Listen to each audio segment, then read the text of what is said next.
മൗനരാഗം എന്ന സീരിയലിനെ കുറിച്ച് അറിയാത്ത മലയാളികൾ ഉണ്ടായിരിക്കില്ല. കഴിഞ്ഞ 6 വർഷത്തിലധികമായി ഏഷ്യാനെറ്റ് ചാനലിൽ സംപ്രേഷണം ചെയ്തു വരുന്ന സീരിയൽ ഇപ്പോഴും വിജയകരമായി തന്നെ മുന്നോട്ടു പോവുകയാണ്. നായികയായി അഭിനയിക്കുന്ന കല്യാണി ഇന്ന് കേരളത്തിൻ്റെ സ്വന്തം മകളായി മാറിക്കഴിഞ്ഞു. ഇപ്പോഴിതാ തമിഴ്നാട്ടിലെ കൈരക്കുടി സ്വദേശിനിയായ ഐശ്വര്യ വീട്ടിലെ ഒരു വിശേഷം കേരളത്തിൻ്റെ മണ്ണിൽ വെച്ച് ആഘോഷമാക്കിയ ചിത്രങ്ങളാണ് സോഷ്യൽ മീഡിയയിൽ പങ്കുവച്ചിരിക്കുന്നത്. അത് മറ്റൊന്നുമല്ല, നടിയുടെ ചേച്ചിയുടെ കുഞ്ഞിൻ്റെ ചോറൂണാണ്. ഗുരുവായൂർ ക്ഷേത്രത്തിൽ വച്ചാണ് ആ ചടങ്ങ് കുടുംബം നടത്തിയത്. 2 ചേച്ചിമാരാണ് ഐശ്വര്യയ്ക്കുള്ളത്. അതിൽ ഗീതാഞ്ജലി എന്ന ചേച്ചിയുടെ കുഞ്ഞിൻ്റെ ചോറൂണാണ് കണ്ണന് മുന്നിൽ വച്ച് നടത്തിയത്. ഒപ്പം ചേച്ചിയുടെ ഭർത്താവ് കീർത്തിരാജും അവരുടെ മാതാപിതാക്കളും നടിയുടെ അമ്മയുമൊക്കെ ചടങ്ങിൽ പങ്കെടുക്കുവാനായി എത്തിയിരുന്നു. വീട്ടിൽ അച്ഛനും അമ്മയും 2 ചേച്ചിമാരുമാണ് ഐശ്വര്യയ്ക്കുള്ളത്. സീരിയലിലെ പോലെ തന്നെ വീട്ടിലെ ഇളയ മകളാണ് ഐശ്വര്യ. എന്നാൽ വീട്ടുകാരുടെ സ്നേഹം മുഴുവൻ ഏറ്റുവാങ്ങിയാണ് വളരുന്നത് എന്ന് മാത്രം. ചേച്ചിമാരാണ് ആദ്യം തമിഴ് സീരിയലുകളിൽ അഭിനയിച്ചത്. അവരുടെ പാത പിന്തുടർന്നാണ് ഐശ്വര്യയും സീരിയൽ രംഗത്തേക്ക് എത്തിയത്.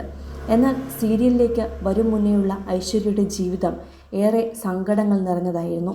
കുട്ടിക്കാലം മറ്റു കുട്ടികളെപ്പോലെ ഓടി ചാടിക്കളിച്ച് രസിക്കവെയാണ് പെട്ടെന്ന് കാലിനൊരു സർജറി വേണ്ടി വന്നത്. പിന്നെ ഒന്നിനും കഴിയാത്ത അവസ്ഥയായിരുന്നു. 2 വർഷത്തോളം വിശ്രമത്തിലായിരുന്നു. നടക്കാൻ പോലും കഴിയാത്ത അവസ്ഥ.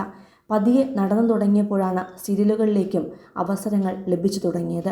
അങ്ങനെയാണ് 14-ാം വയസ്സിൽ സീരിയലിലേക്ക് ചുവടുവെച്ചത്. എന്നാൽ അതോടെ സ്കൂളിൽ പോകാൻ കഴിയാതെയായി. പതുക്കെ വീട്ടുകാർ സ്കൂളിൽ സംസാരിച്ച് ഹോം സ്കൂളിംഗ് ഏർപ്പാടാക്കി. അങ്ങനെ സീരിയൽ കഴിഞ്ഞു വരുന്ന ഇടവേളകളിലെല്ലാം വീട്ടിലിരുന്ന് പഠിക്കും, പരീക്ഷ എഴുതും. അങ്ങനെയാണ് +2 വരെ പഠിച്ചത്. അതിനുശേഷമാണ് ഹോട്ടൽ മാനേജ്മെൻറ്റ് കോഴ്സിന് ഏറെ ഇഷ്ടത്തോടെ ചേർന്നത്. തമിഴ് സീരിയൽ അവസാനിച്ച് 2 മാസത്തെ ഗ്യാപ്പ് കിട്ടിയപ്പോഴായിരുന്നു ആ കോഴ്സിന് ചേർന്നത്. അതിന് ക്ലാസ്സിൽ പോവുകയും പ്രാക്ടിക്കലുകൾ ചെയ്യുകയും ഒക്കെ വേണം. എന്നാൽ അതേ കാലയളവിലാണ് മൗനരാഗത്തിലേക്ക് അവസരം ലഭിച്ചത്. മലയാളം അറിയില്ല എന്ന് പറഞ്ഞപ്പോഴാണ് സംസാരിക്കേണ്ട ഊമയാണ് എന്ന് അറിയിച്ചത്. അങ്ങനെ സൈൻ ചെയ്തു. ഷൂട്ടിംഗ് തിരുവനന്തപുരത്തായതിനാൽ തന്നെ പഠനം മുന്നോട്ട് കൊണ്ടുപോവുക എന്നത് ഏറെ ബുദ്ധിമുട്ടായിരുന്നു. അങ്ങനെ പഠനം പാതി വഴിയിൽ ഉപേക്ഷിച്ചാണ് മൗനരാഗം എന്ന സീരിയലിലേക്ക് കല്യാണിയായി ഐശ്വര്യ പ്രവേശിച്ചത്. പിന്നീട് ഐശ്വര്യയുടെ ജീവിതം തന്നെ മാറി മറിയുകയായിരുന്നു. ഇന്ന് കേരളത്തിലെ ഏത് കൊച്ചുകുട്ടിക്കും മൗനരാഗത്തിലെ കല്യാണി ചേച്ചിയെ അറിയാം. ഇപ്പോൾ 5 വർഷമായി തിരുവനന്തപുരത്തുണ്ട്. ഈ നഗരവും കേരളവുമായി വളരെയധികം അറ്റാച്ച്മെൻറ്റും ഉണ്ട്. സീരിയൽ പൂർത്തിയാക്കി നാട്ടിലേക്ക് മടങ്ങുമ്പോഴെല്ലാം കേരളത്തെ മിസ് ചെയ്യുന്നു എന്നാണ് ഇപ്പോഴുള്ള പ്രശ്നം.